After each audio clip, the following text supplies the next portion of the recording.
Welcome in. It's a huge day. The NFL's legal tampering window is open in just about 2.5 minutes. Now, of course, this is not Pacific time. This is set to the NFL time zone.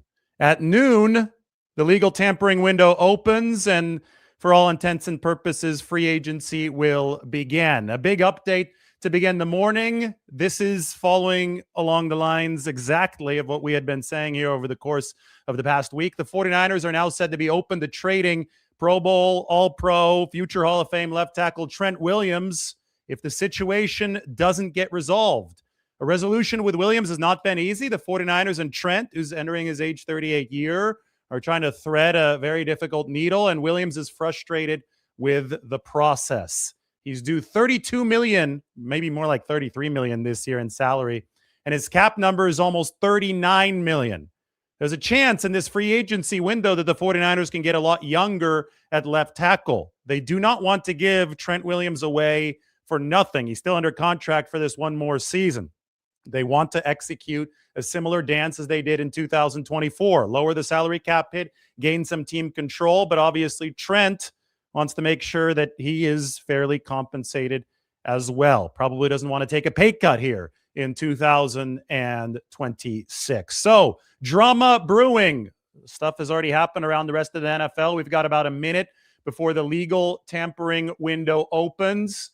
We can go through some of what has happened around the league already in this final minute. Minkah Fitzpatrick traded from the Dolphins to the Jets for a 7th-round pick, signs a new contract, 3 years, $40 million for the star safety. Rashawn Gary, edge rusher from the Packers to the Cowboys, the cost of a 2027 4th-round pick, similar compensation as Bryce Huff last year from the Eagles to the 49ers. Gary is due $19.5 million this year. Some rumors have the Cowboys going after Trey Hendrickson, who's the big fish on the edge rusher market. We'll see if those come to fruition. And is that Trey Hendrickson is going to be with the Cowboys. Or no, sorry, the talk is that Travis Kelce is going to be back with the Chiefs. All right, anyway, here we go. 10 seconds before the legal tampering window of 2026. Free agency opens. 3, 2, 1. Happy tampering. Free agency not officially open, but teams can now talk to players who are still under contract with other teams. And starting on Wednesday, when the new league year begins, any agreements can become official. So here we go, noon Eastern time, 9 a.m. Pacific. Trent Williams and the 49ers still at a contract standoff. The 49ers can go after whomever they want as long as their contracts are set to expire on Wednesday. Some of the big names that we'll be discussing: Alec Pierce, the wide receiver of the Indianapolis Colts. Maybe Romeo Doubs, the receiver with the Green Bay Packers. Smaller name, Jalen Naylor, who is a receiver with the Minnesota Vikings. Then you could look at the defensive side of the ball. John Franklin Myers, probably the best defensive tackle on the market. He plays currently for the Denver Broncos, although his contract is set to expire. You can build your own 49ers roster. You've been able to do it over the course of the past week up on the San Francisco Standard, and we can use this roster tracker to see exactly where the 49ers are. This is how it looks on the inside, the roster tracker. I have them at about $35 to $45 million of salary cap space entering today, depending on which scale you use to count. So they have money to make some moves. They do have to carry over money into next year. They've already re-signed their most important pending free agent. That is the kicker, Eddie Pinheiro. They have 30 roster spots left to fill. The 2026 roster for the 49ers looks like this. So 90 spots on that roster, 30 left to fill, only 7 draft picks. This is a list of the 49ers pending free agents. They have already re-signed Austin Pleasance, an exclusive rights free agent. They have re-signed John Weeks, the long snapper, who was a pending unrestricted free agent. And as I said, they re-signed Eddie Pinheiro, the kicker. That was a big one for the 49ers to execute. So now we sit back and we wait for any potential moves to hit. And while we wait, we can talk about Trent Williams. We can talk about tight end Travis Kelce and the Kansas City Chiefs working on a deal to bring him back to Kansas City for a 14th season, according to Diana Rossini. But nothing has been finalized. It would be a one-year deal worth up to $15 million. Could be very incentive-based for Travis Kelce. Kelce is exploring the market with a few select teams, according to Diana Rossini's sources. So in the case of Trent Williams, the 49ers have a few options here. And we can open up the article on Trent Williams from the San Francisco Standard the other day. This is what I wrote this weekend. It was intentionally timed because I knew that a resolution would be forced at some point soon. Trent Williams has a $10 million option bonus that is not due at this moment. It's due at some point within the next month. The 49ers and Williams both agreed to that in the contract that they revised back in 2024, presumably to move a decision on his future up. Back in 2024, stuff dragged out until right before the start of the regular season. Now, the fact that this bonus doesn't kick in right now means that the 49ers can actually stall. They can sit on their hands. They can explore free agency where somebody like Rasheed Walker is available.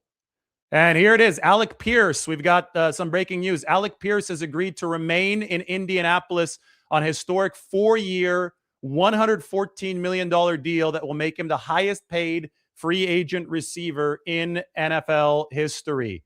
4 years, $114 million for Alec Pierce.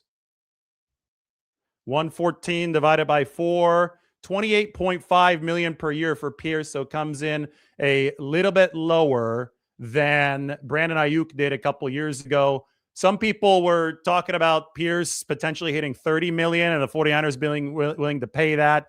Obviously, that is not the case. Let's retweet Ian Rappaport.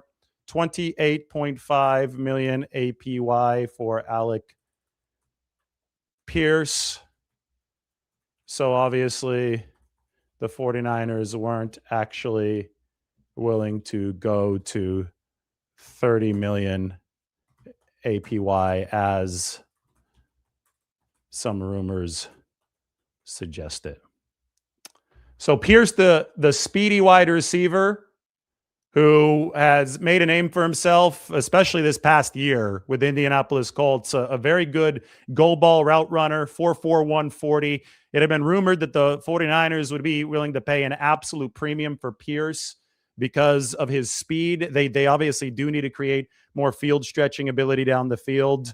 They probably were willing to go up to the 20s, maybe the mid 20s, but $28.5 million per year for Alec Pierce. His deal came together overnight and contains $80 million in total guarantees, $60 million fully guaranteed at signing, and a maximum package of $116 million. The Pat McAfee show, the first to report this. So I'm going to go ahead and get this on up on Twitter. That is our first big news. Now, Pierce never actually became a free agent. He stays with the Indianapolis Colts after his biggest season, and the Colts also have kept Daniel Jones, their quarterback, or they will keep him.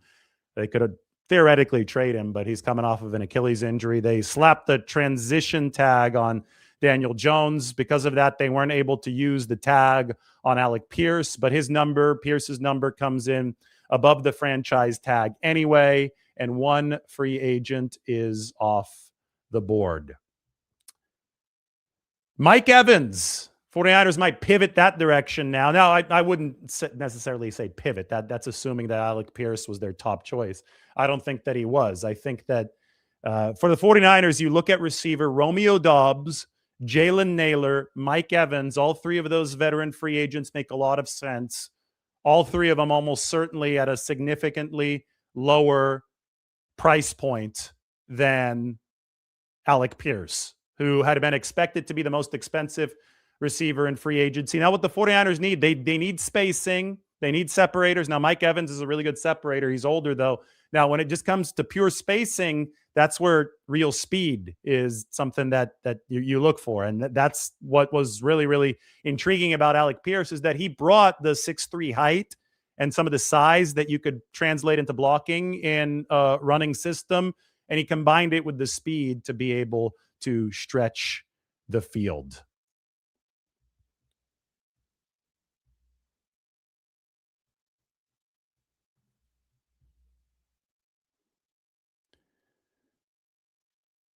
Teams that were interested in Pierce, including the Patriots, Raiders, Chargers, and 49ers.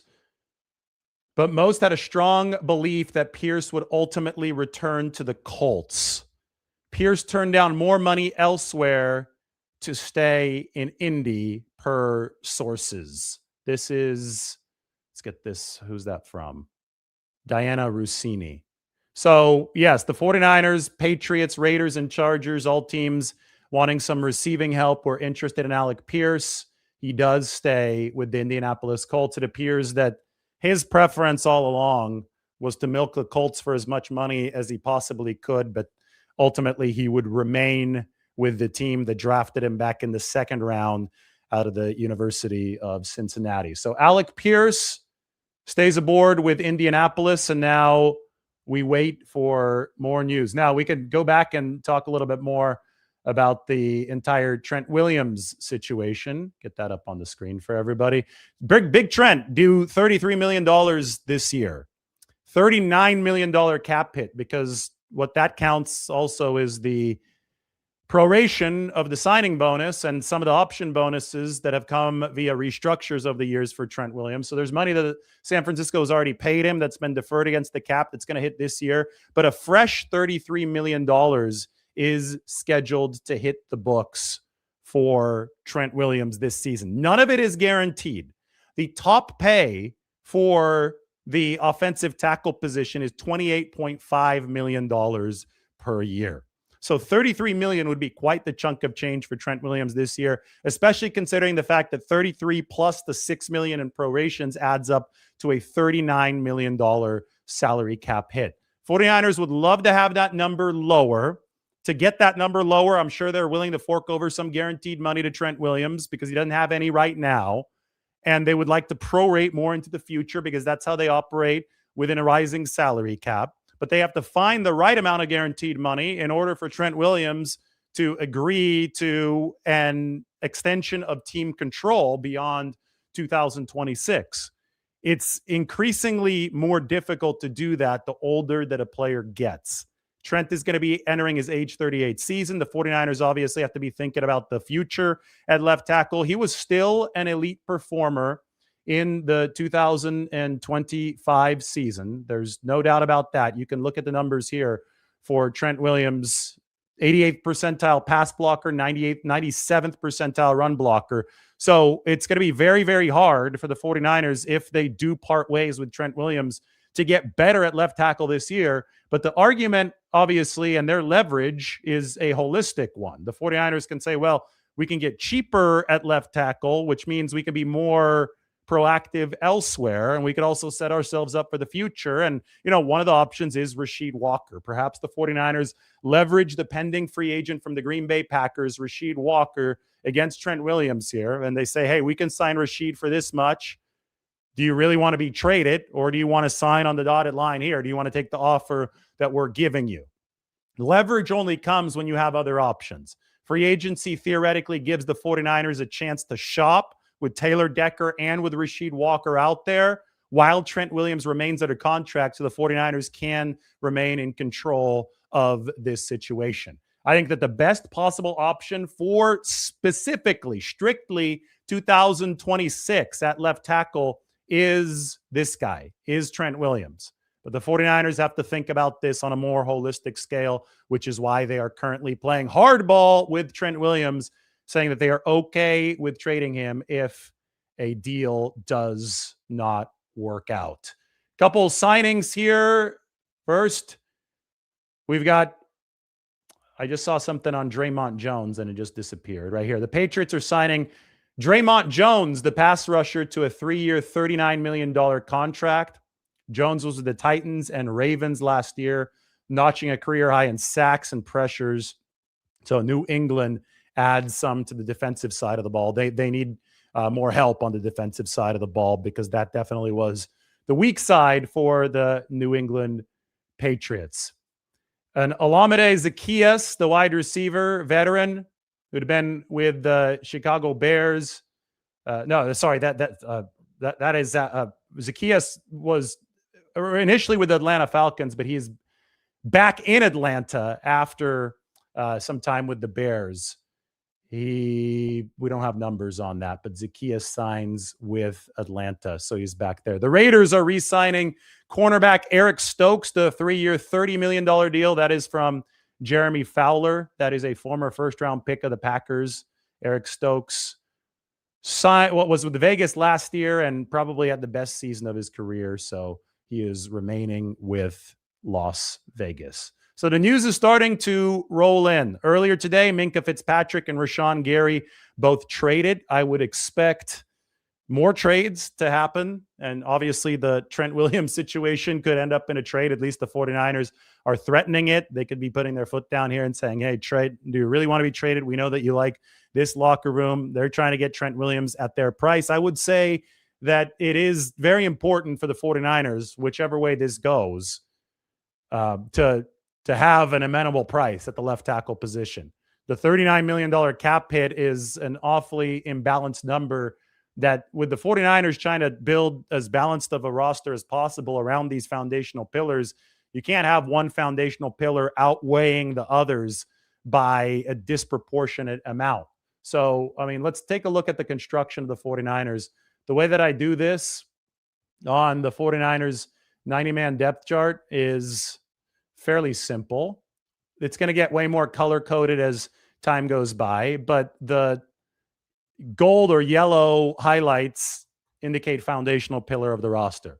So the 49ers are building a mansion, right? And they need to make sure that the walls stay up. So you've got your load-bearing walls, your load-bearing pillars, and you have to have those distributed throughout the roster. You can't have 5 foundational pillars of the offensive line and then nobody else that is a needle-moving player elsewhere, because if that ends up being the case, well, the roster will collapse and you won't be able to play defense and you won't be able to throw the ball and you won't be able to do all the things that are necessary to win. You have to spread out your foundational pillars across the entire 53-man. The 49ers have one with Brock Purdy at the quarterback position.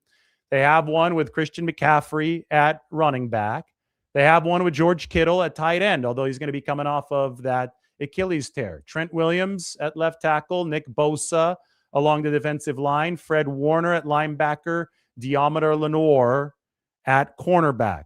Can you add a foundational pillar at receiver? Obviously, you were hoping that Brandon Ayuk was going to be that man, but Brandon Ayuk, not that man, and there's a chance the 49ers release him as soon as they can on Wednesday when the new league year officially opens. Trent Williams is the pillar along the offensive line. If for some reason this goes sideways with Trent Williams, the 49ers will need a new foundational pillar along the offensive line. It's really hard to replace a great left tackle because great left tackles often don't come available on free agency or the trade market, which is why Trent Williams has quite a bit of leverage in this situation.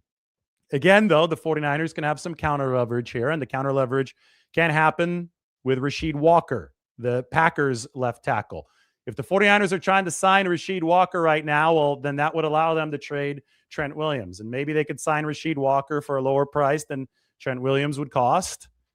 It's obviously multiple moving pieces. They could also just be bluffing at this time. They could be trying to negotiate a contract with Rasheed Walker as a bluff with no intention of actually following through on it. But they've got to figure out what is going on along the offensive line. It is hardball. It is a game of chicken.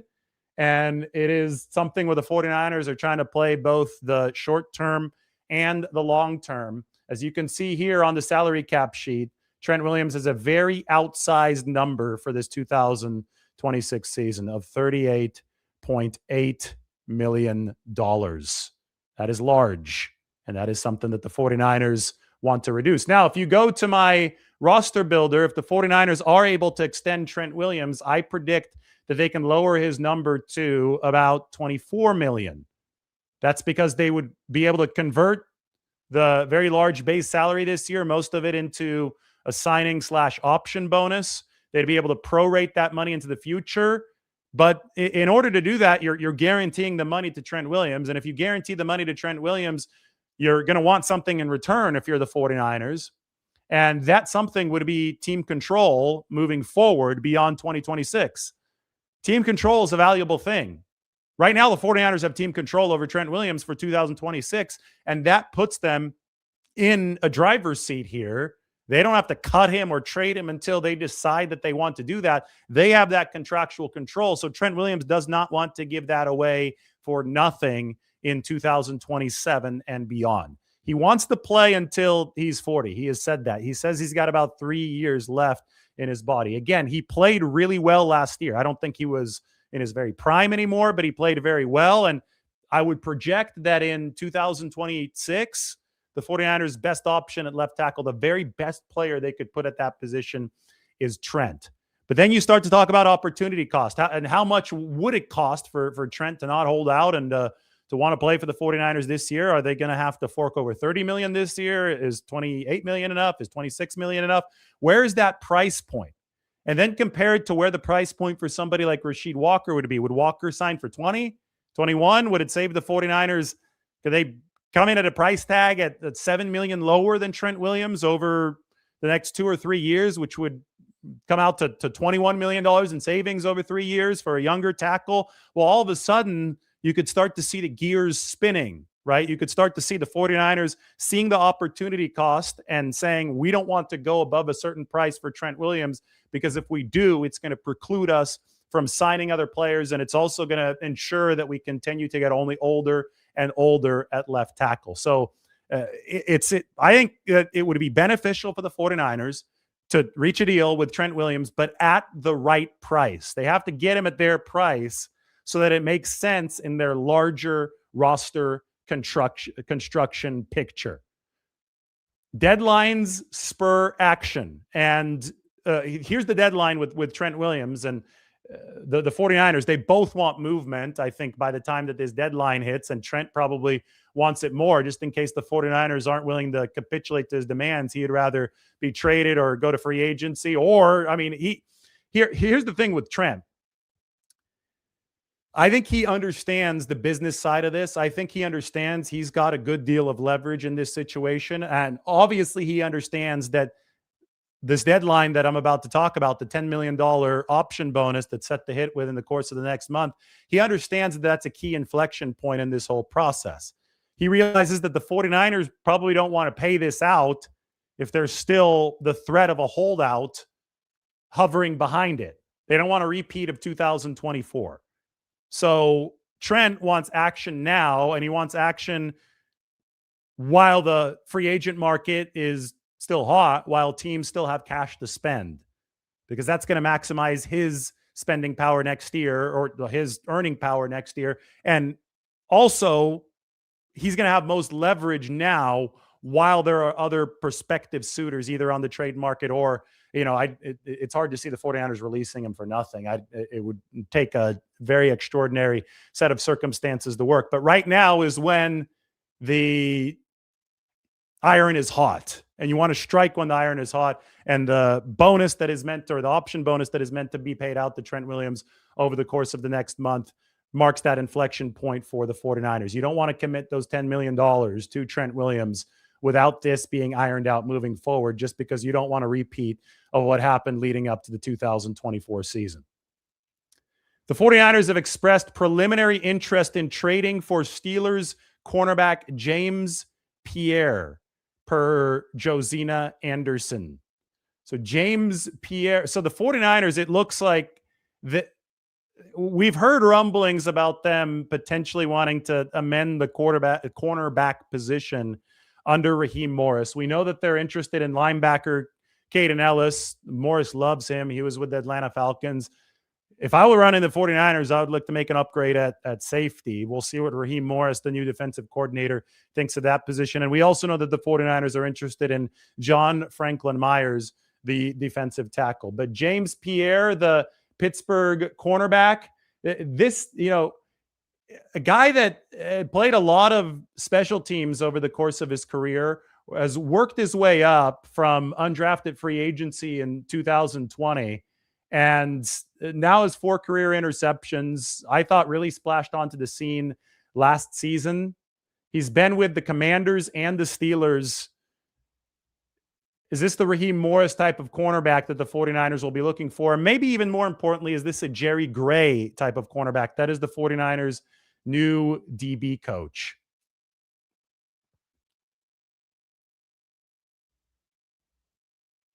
Mike wonders if Michael Pittman Jr., the other Colts wide receiver, might be on the trade block now that they have re-signed Alec Pierce, and they're probably going to pay Daniel Jones a whole heck of a lot of money on the tag.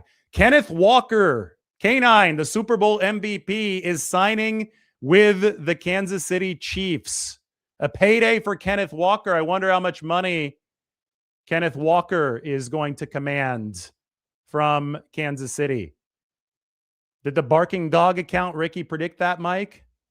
Kenneth Walker to Kansas City? I don't have our spreadsheet open. We're tracking to see how many of the picks that account gets right. But it is wild. You don't often see a Super Bowl MVP leave the Super Bowl winning team in free agency, but this was the running back position, and Kenneth Walker is going to command a lot of money. I'm guessing, off the top of my head, I'm guessing $14-15 million for Kenneth Walker. I don't think that the Seattle Seahawks were willing to go all too far over $10 million. So they're going to have Zach Charbonnet as their running back, and we'll see how it goes for them. One of the things about the Seahawks, and this obviously makes the Seahawks worse, they just lost the Super Bowl MVP running back. They had lost Charbonnet to an injury over the course of the postseason. So it was a one-man show by the time that the Super Bowl came around. And Kenneth Walker ran his ass off in the Super Bowl. He also caught the ball fairly well out of the backfield. And that's why Andy Reid likes Kenneth Walker, because he can do both. When we look at the 49ers, we talk about probably the other Kenneth Gainwell, who has an elite name, by the way. Kenneth Gainwell, perfect name for a running back.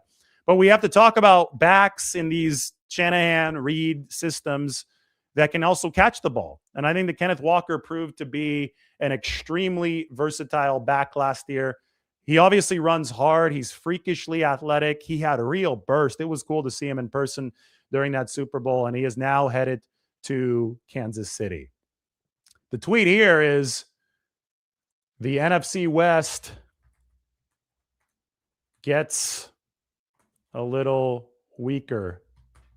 Wild to see a Super Bowl MVP leave the Super Bowl champion.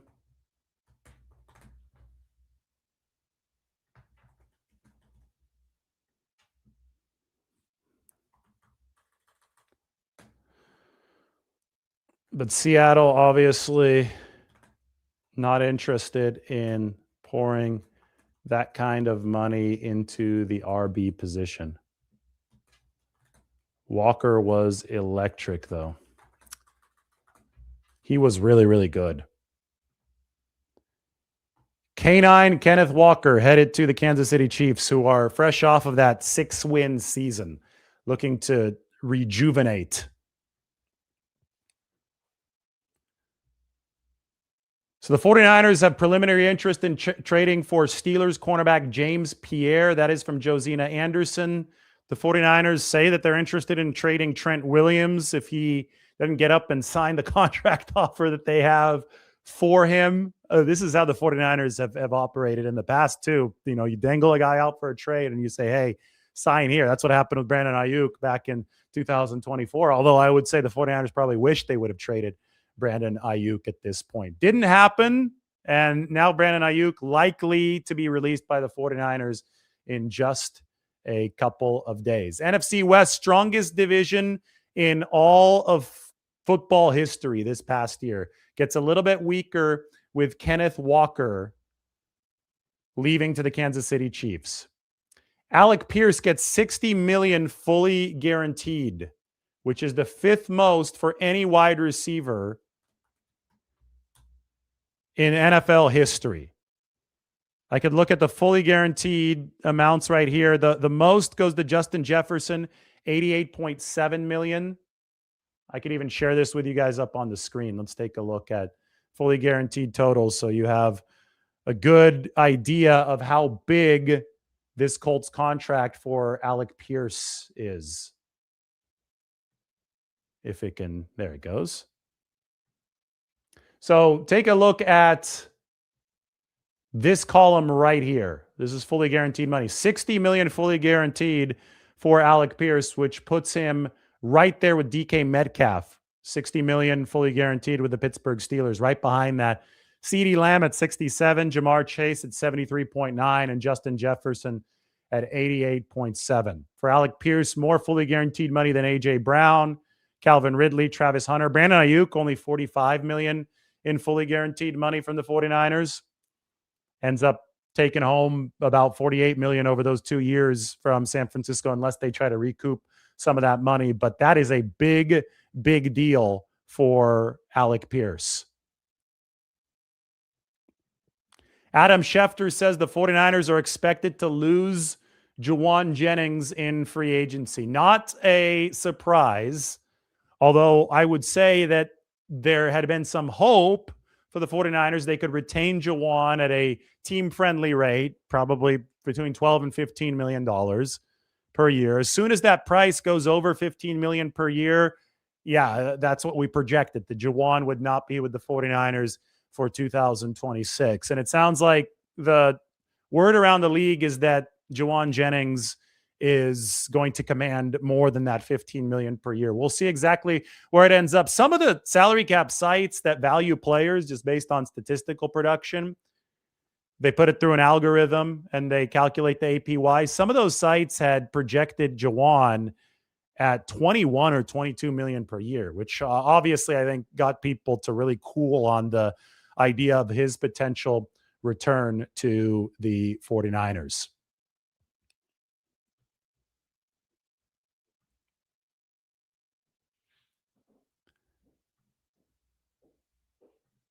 Here is the look at the average per year of receivers as well. Obviously, Alec Pierce is not yet included in this chart, but he's going to be up there at what, 28.5. So he'll be right behind Terry McLaurin in front of Chris Godwin. Brandon Ayuk at 30 million. I know Travis Hunter is stuck in there because he's a first round pick, but all these other guys are second contract guys besides Travis Hunter. Brandon Ayuk's 30 million. They're not even in the top 5 anymore. It's crazy how much that market exploded. Jamar Chase at over 40, Jefferson at 35, CeeDee Lamb at 34, DK at 33, AJ Brown at 32, Ayuk at 30, and now Alec Pierce approaching that group at 28.5 million per year with very, very strong full guarantees, 60 million per year. The 49ers in that receiving room, we go to the 90-man depth chart. Actually, let's go to the Build Your Roster tool. Evans still available. Pierce re-signing with the Colts. Wan'Dale Robinson out there. That could be an intriguing ad for the 49ers. Juwan Jennings likely gone. Jalen Naylor, very intriguing. I think that he's an underrated player. He did some good stuff for Minnesota this past year. Romeo Doubs, he might be at the very top of the 49ers list. Romeo Doubs is a very, very complete route runner with a very high win rate on most parts of the route tree. He was able to separate for Green Bay. Now, the one question about Romeo Doubs would be his blocking ability. He was suspended for a game last year after he missed a couple practices because he wasn't happy with his target share. That could be something that the 49ers are a little wary of. But look out for Romeo Doubs. Obviously, Deebo Samuel on this list. He would come much cheaper. If he returns to the 49ers, I would expect a very team-friendly deal. Otherwise, I don't think they would touch that. Keenan Allen, Calvin Austin, Rashid Shaheed, some of the available receivers still on the market. The Bucs are re-signing tight end Cade Otton, one of Baker Mayfield's trusted targets. So Otton back to the Buccaneers. Speaking of that, the tight end market, that's a place where I think the 49ers would be interested in shopping. Luke Farrell was disappointing for this team last year. Luke Farrell did not deliver the type of blocking outside of the 5 offensive linemen that I think the 49ers signed him to deliver. And because of that, I do wonder if they stay with him for 2026, or even if they do stay with him, if they try to go to yet another tight end to run more of these 3 tight end sets. Charlie Kolar is a player who was teammates with Brock Purdy at Iowa State that we've talked about a lot over the course of the past couple of weeks. He's been the 3rd tight end for Baltimore, so he's been really buried on their depth chart. Mark Andrews, Isaiah Likely, both with the Ravens. Kolar can catch the ball. He's 6'6". He's a big target, and I think he's the best run blocker in this tight end class, this free agent class. And obviously that would be very, very important, especially since I don't think that the 49ers have really gotten what they wanted from Luke Farrell, at least at this point in his contract. The issue with Farrell is that they projected that he would fit better into their own system. When he had been with the Jacksonville Jaguars, his previous team, they weren't running a lot of the same stuff that the 49ers are running now. So a lot of it was an athletic projection. Okay, he should be able to handle some of what we are going to ask him to do. And I don't think that transition went quite as smoothly as the 49ers projected. It could end up being about a 1-year, $6 million deal for Luke Farrell if the 49ers do move on from him this offseason, or they could very well keep him and bump him down to tight end 3 and run some more 3 tight end stuff. Now, it's a little bit different for the 49ers because they have Kyle Juszczyk, the fullback. So it's not like a McVay system that's operating without a fullback and is instead going 3 tight ends.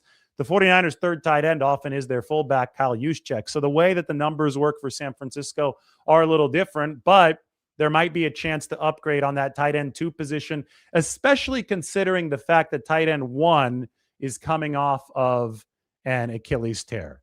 Kenneth Walker is 3 years, $43.05 million, could be worth up to $45 million. So I was spot on. That is between 14 and 15 million per year. I just said between 14 and 15 million per year, didn't I? So I don't think that the Seahawks were willing to go much further over 10 million. That's their prerogative, but they are losing the Super Bowl MVP.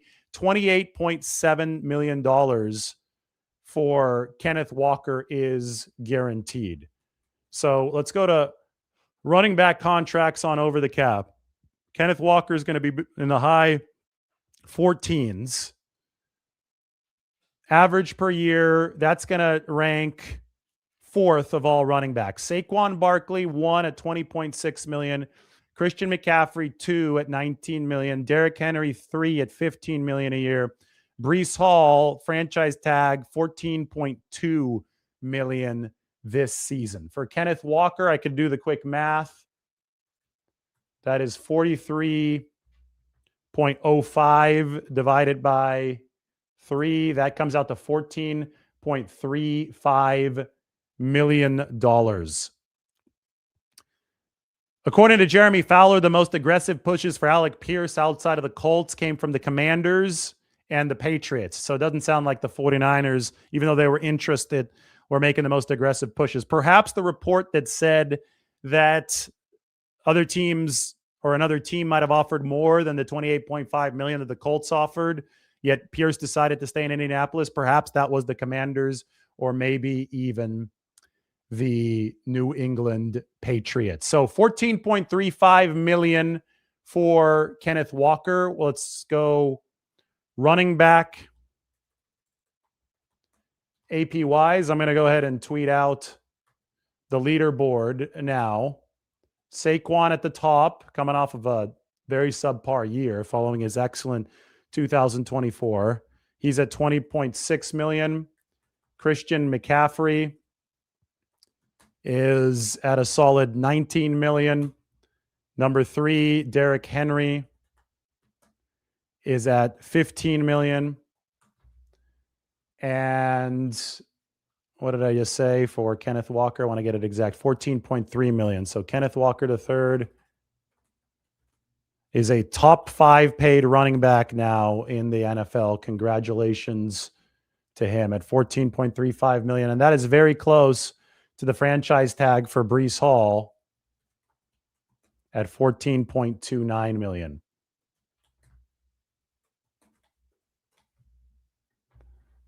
Breece Hall, also a former teammate of Brock Purdy's at Iowa State. Former Chiefs cornerback in LA, former Kansas City cornerback Jalen Watson reached agreement today on a 3-year deal with the Los Angeles Rams.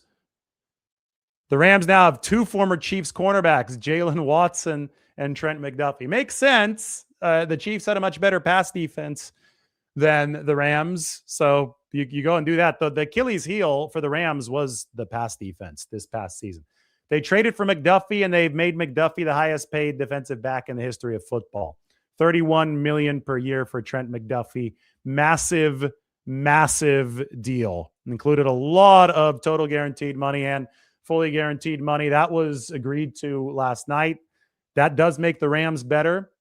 I will point out, and this is something that I was tweeting yesterday, though, that, Trent McDuffie is awesome, but the gap between him and Deommodore Lenoir, who's making just over half of what Trent McDuffie is making, is not very big. I mean, take a look at this. And Jalen Watson obviously isn't as good as Trent McDuffie, but I made this graphic. Mike helped with it yesterday. Comparing, after running the numbers, comparing Lenoir, the 49ers top cornerback, and Trent McDuffie. Their numbers over the past 2 years in coverage have been nearly identical. They've both allowed just over 1,000 yards. McDuffie given up just like a fractional amount less in yards per cover snap. This is an important stat. You want it to be lower on the bottom right. Anything under 1 is very good for a cornerback. If you're giving up under 1 yard per cover snap, they're not throwing at you all too often. And when they do throw at you, they're not very productive. So Lenoir and McDuffie have very, very similar stats. Lenoir gives up a slightly higher reception rate too. But it is worth noting that Lenoir has more interceptions and fewer touchdowns allowed over not just the last 2 years, but over the course of his entire career. Trent McDuffie of the Rams is making $31 million a year, and the Rams had to use 2 first-round picks to get him. Deommodore Lenoir is making $18 million a year, and the 49ers only had to use a 5th-round pick to get him when they drafted him back in 2021. It happens that Lenoir signed a massive deal right before this massive Lenoir signed his deal. I shouldn't call it massive. Lenoir signed his $18 million extension right before this massive cornerback signing boom happened. And that ended up really, really benefiting the 49ers. The Rams are signing Jalen Watson to a 3-year, $51 million deal with $34 million guaranteed. So that's another big contract. The Rams are going all in on the secondary because they know they have to play Brock Purdy twice a year, at least twice a year. But 51 divided by 3, that is $17 million a year for Jalen Watson. So Watson is making almost as much as Deommodore Lenoir. $17 million a year. The 49ers, again, they got Lenoir at $18 million a year. That's really, really good value. And you could see the 49ers, with their interest in trading for a corner, which is something that might happen. We talk about James Pierre of the Pittsburgh Steelers. They could be looking to bolster their secondary in a similar way as the Rams. The Commanders have agreed to terms with Jeremy Tunsil. This is very interesting because I think it's going to relate quite significantly to the Trent Williams market. 2 years, $60.1 million for Laramie Tunsil. So that's $30 million per year for Laramie Tunsil, and Trent Williams is due $33 million this year. None of it is guaranteed. Do the 49ers draw the line at $30 million per year? And I know that it's more complicated than that with guarantees and term. I know that this is an extremely complex needle to thread. But does that contract for Laramie Tunsil help solidify some parameters that could bring resolution to this Trent Williams case? That seems incorrect, Mike. You said that this thing says there are $61.5 million in guarantees, including the biggest signing bonus for an offensive lineman at $32.5 million. How could there be more guarantees than total contract value? So we're going to have to get some final numbers on Laramie Tunsil, but that could be something once we do have the final numbers that helps set the market for Trent Williams in a way that could lead to a resolution at last between the 49ers and Big Trent. Here's a big one. And this, the Panthers are a team that's on the rise. I think we can all agree on that. The Philadelphia Eagles, there had been a lot of momentum. It seemed that the Eagles would re-sign Jalen Phillips. But Jalen Phillips, the edge rusher, has agreed to a 4-year, $120 million deal with the Carolina Panthers with $80 million in guarantees. So Philadelphia loses Jalen Phillips. Wow. Adam Schefter has added a picture to that. So I had a little note to this tweet. So Philadelphia loses Jalen Phillips. They gave up a 3rd-round pick for him in a season that ended in a home wildcard loss to the 49ers. A lot of people criticize the 49ers for not going after, well, they did. I think they were interested in Jalen Phillips, but for not upping the Eagles' offer. And I think it was a good move. Sometimes the best moves are the ones that you don't make. 49ers needed that draft capital. They weren't one Jalen Phillips away from reversing their entire pass rush. They need their force multiplier. They need Nick Bosa back. They needed a whole lot more to be good enough last year when they were so injured to overcome both the Seahawks and the Rams. The 49ers' biggest addition over the course of this free agency, or biggest additions, no matter what happens, is going to be rooted in returning Fred Warner and Nick Bosa. We've seen a number of players sign already so far. None of them are better than Fred Warner or Nick Bosa.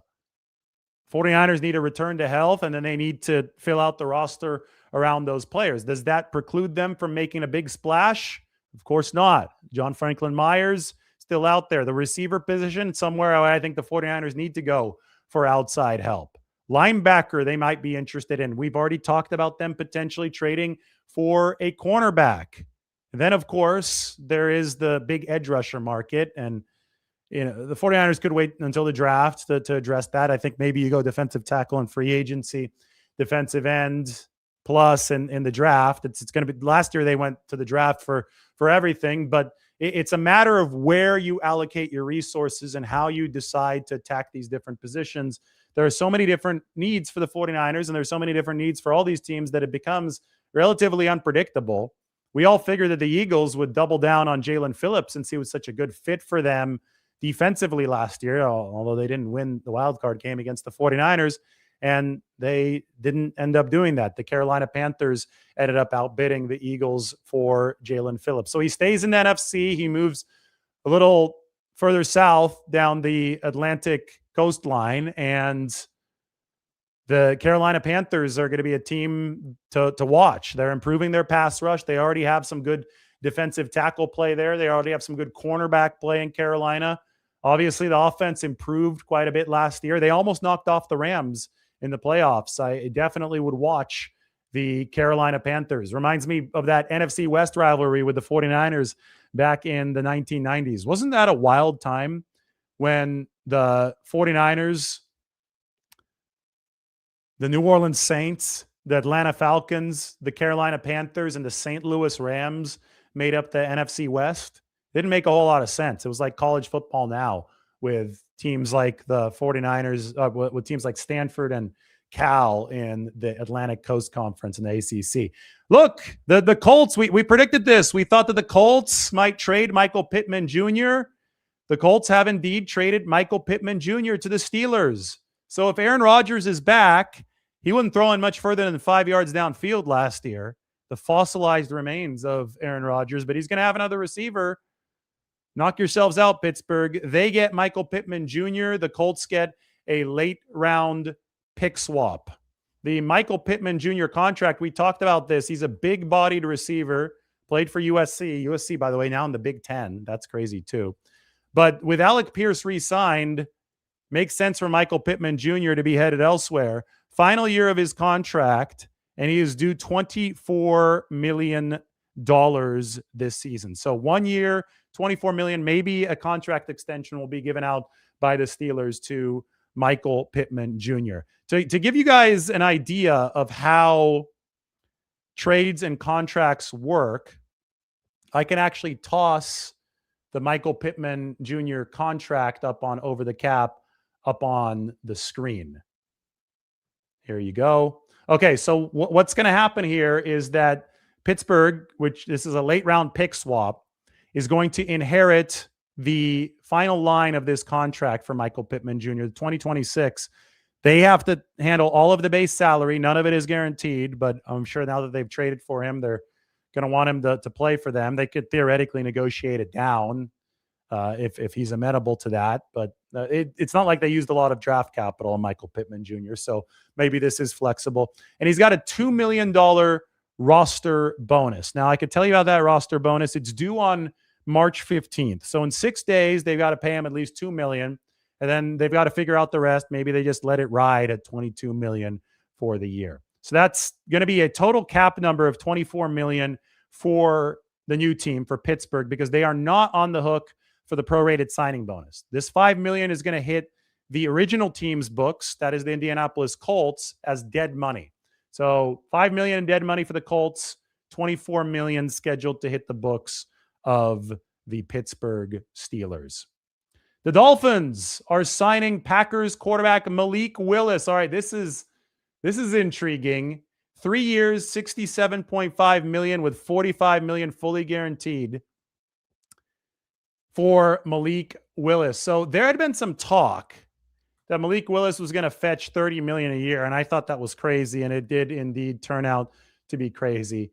He is going to get $22.5 million a year. Still a nice, healthy chunk of change for the former Titans quarterback who went to Green Bay, revitalized his career, played well when filling in for Jordan Love last season. The craziest thing here is that the Dolphins, they're going to release Tua Tagovailoa. It's going to end up that the Dolphins will take $99 million in dead money. Now, that's not like they're paying him not to be on the team. They've already paid him that. That was all signing and option bonus money that now is to accelerate to hit the cap. But what the Dolphins did wrong is that they just massively overpaid Tua Tagovailoa. They over-guaranteed money. It's going to end up being $123 million for Tua for just 1 year. Because they got 2 years. They got the original fifth-year option, which would have been, in the 20s or 30s. It wouldn't have been a whole heck of a lot of money compared to what we're dealing with. And then they paid him out the extension, which, because of this release, will in effect cost $123 million for the 1 season beyond the fifth-year option. Absolutely wild waste of money for the Miami Dolphins. And they now are moving to Malik Willis, who's going to be the quarterback there. They had to go at a cheaper price point for QB this year. They couldn't go into the 40s or the 50s, given all the dead money hitting with Tua Tagovailoa's contract. So they go in the low 20s range with Malik Willis. The Ravens are signing John Simpson, offensive lineman, interior guy, 3-year, $30 million deal. Big-time offensive lineman returns to the Ravens. I wonder how much the 49ers will have to pay if they go to the veteran free agent market for the left guard position. See, there are some options here at left guard that I believe are intriguing for the 49ers. Let's go back to the roster builder. Scroll down to the offensive line. Here you have left guard. Isaac Seumalo, one of them. Dylan Parham, the other ones. Those are the two on the top of my list. Seumalo's sister, Jessie, is in the 49ers scouting department. Dylan Parham is somebody whom the 49ers have scouted before. Zeitler is a good player. He's also on the free agent market. So we had John Simpson here, who was just re-signed by the Ravens. We got his salary cap hit about right, $8 million per year. I think that's what it's going to end up being. $10 million per year is the annual average value for the Ravens re-signing John Simpson. Just about 52 minutes into this legal tampering window, we've seen a lot of guys re-signing with their teams, and we always see somebody following his old head coach. Former Ravens tight end Isaiah Likely is heading to the New York Giants, where John Harbaugh, the former Baltimore coach, now is. Likely 3 years, $40 million, upside to $47.5 million. So I could do the math right now. 40 divided by 3 is $13.3 million per year for Isaiah Likely. Makes me wonder what Charlie Kolar is going to fetch on this market, because Charlie Kolar is somebody who I think the 49ers should be interested in, given how good of a run blocker he is. Isaiah Likely was always going to be out of the 49ers price range. I don't think they were going to go top shelf tight end market. That's where Likely lies. They still have George Kittle coming back, but I do think the 49ers should be interested in some additional tight end help. And Kolar was behind Mark Andrews and Likely with the Baltimore Ravens. So $13.3 million for Likely. The Bears are signing defensive tackle Neville Gallimore to a 2-year, $12 million deals. That's a smaller deal at the defensive tackle position. Still waiting on the 49ers, and the news of the morning has been the Trent Williams trade hardball. The 49ers are open to trading Trent Williams if a deal doesn't get done. I don't think they'd be interested in cutting him. They shouldn't be all that interested in cutting him, since he's one of the greatest offensive linemen of all time, and he's still playing at a high level, as I've demonstrated right here up on the San Francisco Standard. So in the case of Big Trent, 49ers want him at a price that works for them. They do have team control here over the 2026 season. He's scheduled to make $33 million this year, and the cap hit of $39 million is a little too rich. Now, the 49ers can still pay him a whole heck of a lot of money, maybe even close to that amount, but they want the cap number lower. And to do that, well, they would want more team control. They don't want Trent Williams to just be scheduled for free agency in 2027 because, well, the team wouldn't really benefit from that. One of the reasons why the 49ers are still in a decent position right now with Trent Williams is because he's actually under team control.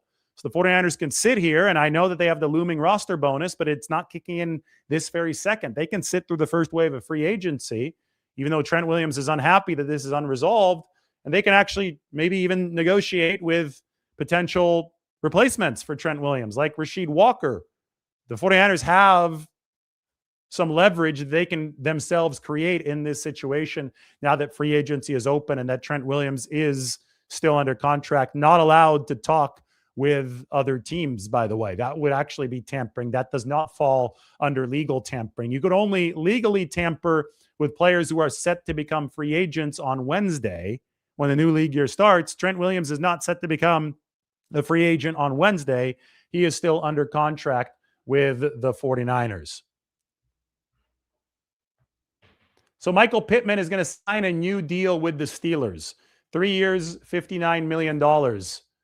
He was due the 22 or 24 million this year if you included the roster bonus, but none of that was guaranteed. So if we do 59 divided by 3, that comes out to about 20 million per year for Michael Pittman. So a slight reduction in APY over what he was over what he was due for this year, but it was not guaranteed. So they were able to work out an extension. They gave him some guaranteed money, but a lower APY. The Jets are signing former Bengals pass rusher Joseph Ossai, smaller signing. A lot of news pouring in from around the league. We have been in this for a little bit under an hour now.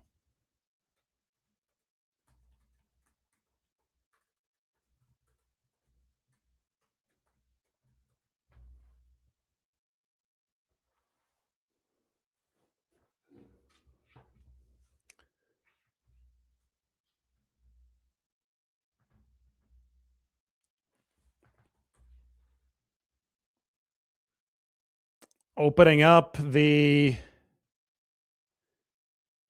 app they call TweetDeck so I could get stuff rolling here in more real time.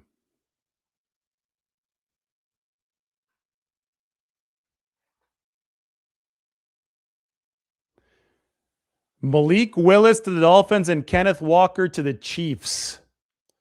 I mean, Malik Willis, that it is notable that he's over $20 million a year.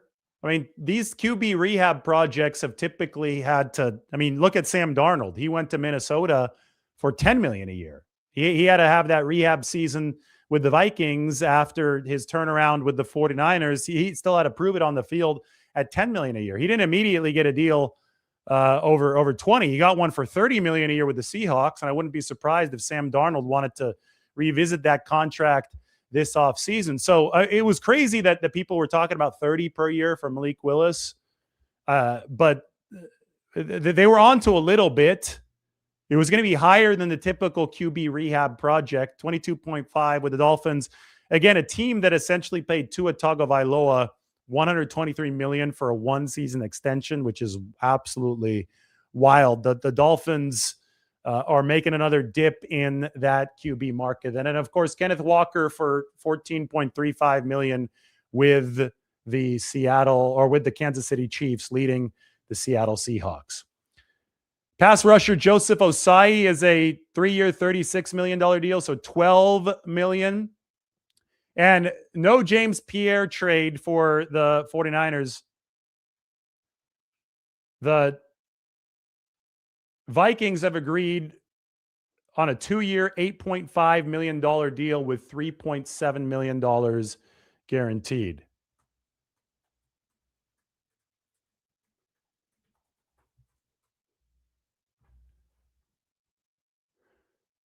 The Saints are signing defensive tackle John Ridgeway to a 2-year, $6.2 million deal. So now we're starting to see some of these smaller contracts come in. It's going to be busy here for the next, I would say, 4 or 5 days. The first wave of free agency lasts quite a bit. We're in this for the long haul. I even got myself some water that I haven't been able to drink yet, but I have it right here.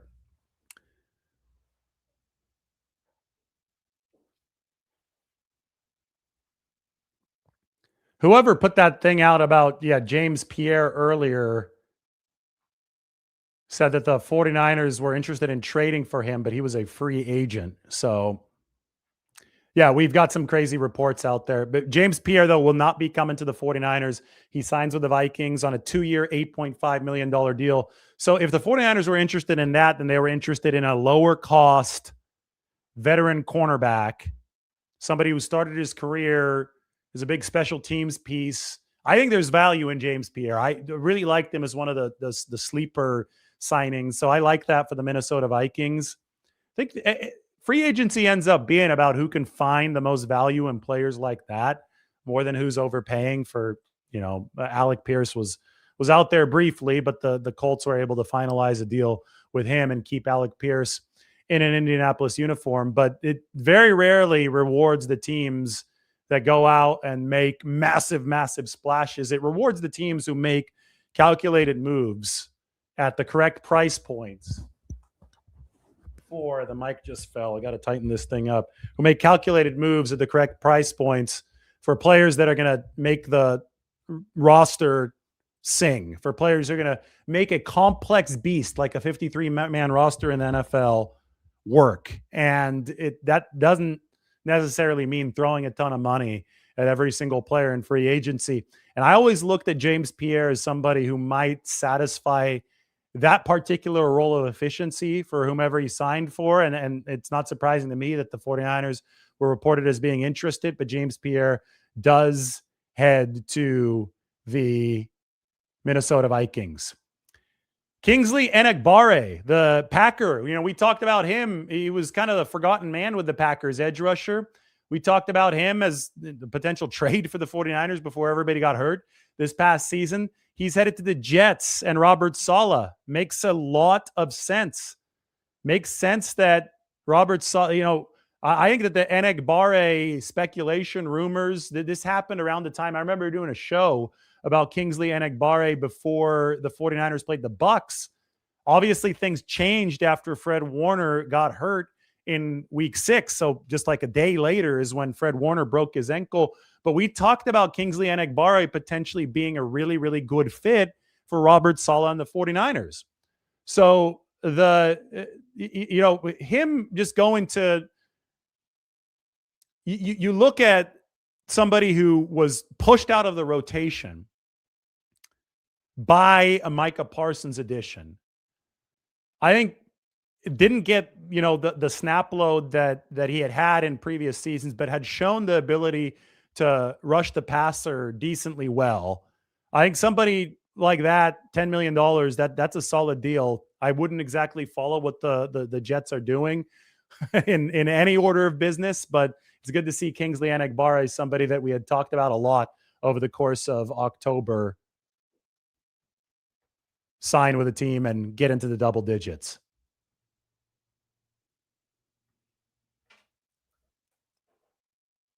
Hayden Wink says he feels vindicated that Brian Flores wanted James Pierre. Well, Brian Flores is one of the better defensive coordinators in this game. And it turns out that Raheem Morris probably wanted him too. One of the things that they always say is you can never have too many good corners. And the 49ers, I think, definitely will subscribe to that, especially under this new defensive leadership. I mean, look at what the Rams are doing. They're trying to stockpile at what was a weak cornerback position. And now they've signed two guys. They traded for Trent McDuffie, signed him, and also signed Jalen Watson. They're paying two corners Diamondo Lenore money plus. Like Watson, their cornerback too, is making about as much as Diamondo Lenore. Plus they had a trade for him. McDuffie's obviously making the most money in the entire league. The days of the Rams having the lowest defensive spend in the league are over. So interesting stuff happening around the league. All right, we will be back. This was a fun first hour. We wanted to cover the first hour. We wanted to cover the Trent Williams standoff. We have done that. Malik Willis to the Dolphins, a big quarterback signing. Alec Pierce remains with Indianapolis Colts, but essentially everybody else on our board of interested, like players that the 49ers might be interested in, is still there. Alec Pierce, the one taken off of there, but it sounds like he was never all too serious about leaving Indianapolis, since Washington might have offered him more money, but he decided to stay at home with the Colts. So free agency is just getting rolling.